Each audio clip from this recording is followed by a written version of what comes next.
Friends, welcome back. Amudha சமையல். இன்னைக்கு நம்ம என்ன பார்க்க போறோம்னா முருங்கைக்கீரை கடையில் தான் பார்க்க போறோம். வாங்க இதை எப்படி பண்றதுன்னு பார்க்கலாம். இந்த கப்பில் ஒரு கப்பு துவரம் பருப்பு எடுத்து 6 விசில் விட்டு வேக விட்டுருங்க. 6 விசில் விட்டு பருப்பை வேக வச்சு எடுத்துட்டேன். இதில் மஞ்சள் தூள், கொஞ்சம் பெருங்காயத்தூள் போட்டிருந்தேன். இப்போ 6 பல்லு பூண்டு போட்டுக்கலாம். 2 வெங்காயம் எடுத்து கட் பண்ணி வச்சுருக்கேன், அதையும் சேர்த்துக்கோங்க. கொஞ்சமாக புளி போட்டுக்கலாம். 2 தக்காளி கட் பண்ணி வச்சுருக்கேன், அதையும் சேர்த்துக்கலாம். முருங்கைக்கீரை சுத்தம் பண்ணி எடுத்து வச்சுருக்கேன், அதையும் இதில் சேர்த்துக்கலாம்.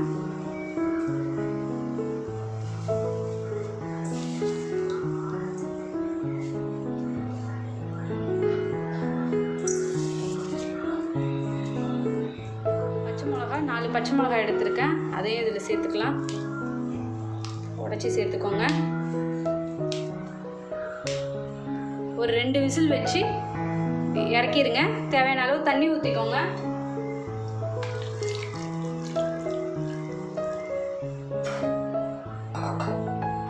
உப்பு போட்டுக்கோங்க.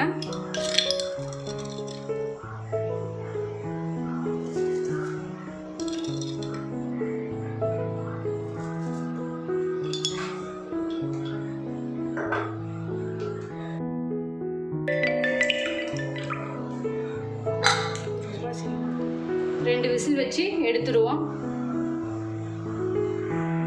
வந்து அடங்கிருச்சு. ஓப்பன் பண்ணி பார்த்துடலாம்.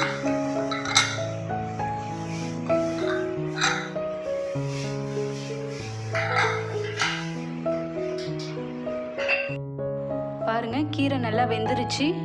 இப்போ ஒரு மத்து வச்சு கீரையை நல்லா மசிச்சுக்கலாம்.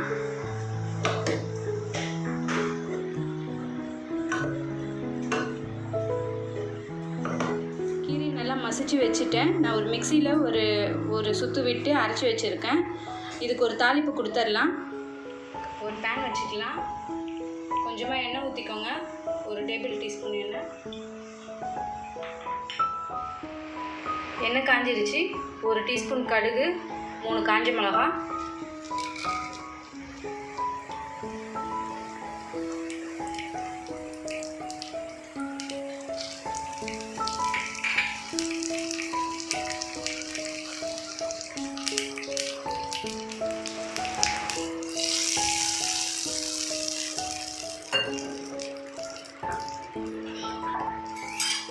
அவ்வளோதாங்க. நல்லா மிக்ஸ் பண்ணி விட்டுக்கோங்க. சூப்பரான முருங்கைக்கீரை கடையில் ரெடி ஆயிடுச்சு. அவ்வளோதாங்க. இந்த வீடியோ பிடிச்சிருந்தா அமுதா சமையலுக்கு சப்ஸ்கிரைப் பண்ணுங்கள். பக்கத்தில் இருக்க பெல் ஐக்கானை ப்ரெஸ் பண்ணுங்கள்.